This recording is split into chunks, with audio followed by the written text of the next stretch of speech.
Invitée dans 50 Inside le temps d'un portrait par Nico Aliagas, Alizée s'est confiée sur ses débuts et sa relation avec Mylène Farmer ce samedi 25 mars. Devenue sa mentor, l'interprète de Sans contrefaçon occupe une place très importante dans la vie de l'idole des années 2000. Aujourd'hui, même si Alizée s'est retirée de la scène, cette dernière est toujours en contact avec Mylène Farmer. Elle a confiance en moi et j'ai confiance en elle. Je sais que si je l'appelle ou je lui envoie un message, elle est là. Quand je la rejoins dans sa maison en Corse, on parle de tout. J'ai de la chance qu'elle soit dans ma vie.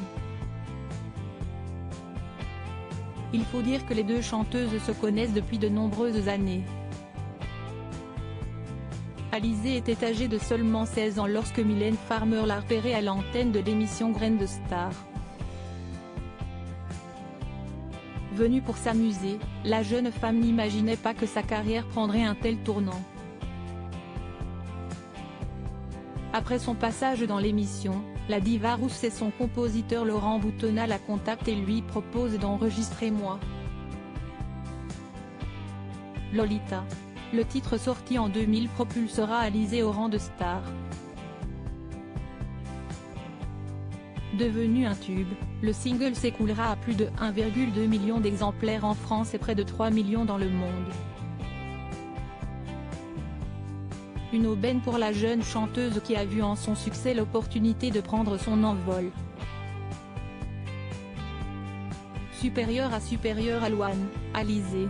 Ces stars qui sont devenues mamans très jeunes. Je n'avais pas d'amis grâce à cette opportunité dans la musique. Alizée ne retournera jamais au lycée. Interrogée sur cette période par Nikos Aliagas, la chanteuse a avoué ne pas regretter d'avoir délaissé une partie de son adolescence. La vraie histoire, c'est que quand j'étais en primaire, je n'avais pas d'amis, je n'étais jamais invitée aux anniversaires, a-t-elle d'abord expliqué.